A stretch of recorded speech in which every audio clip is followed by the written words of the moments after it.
पालक न आवडणारेही अगदी आवडीने खातील अशी कुरकुरीत मस्त भन्नाट चवीची पालक भजी आपण शिकणार आहोत।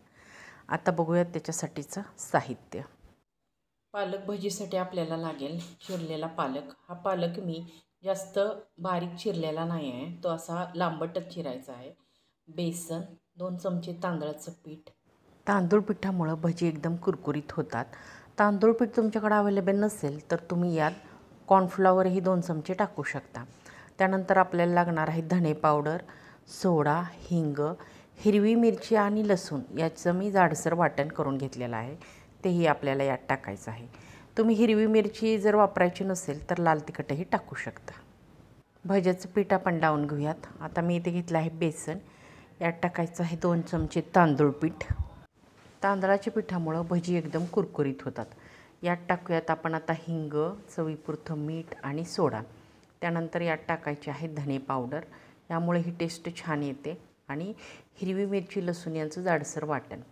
आता हे सर्व व्यवस्थित मिक्स करून घ्यात।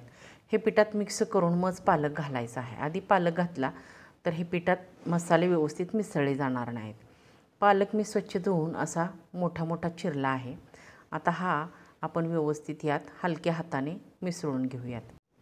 यात पाणी टाकण्याची आवश्यकता नाही, कारण पालक आधीच धुतल्यामुळे ओलसर असतो।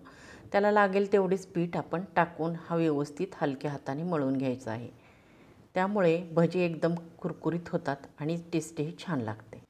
हे पीठ जास्त मळायचे नाही आहे, साधारण कोट होईल पालकाच्या पानावर या प्रकारात हे मिसळून घ्यायचे।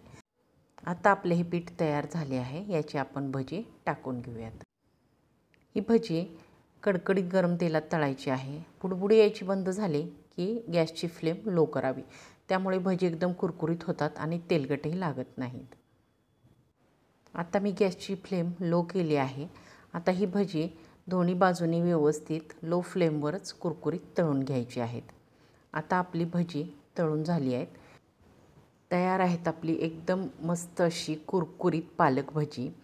व्हिडिओ आवडला तर लाईक करा, कमेंट करा, आणि लक्षात आहे ना, सुगरण मी तुम्हाला करणारच।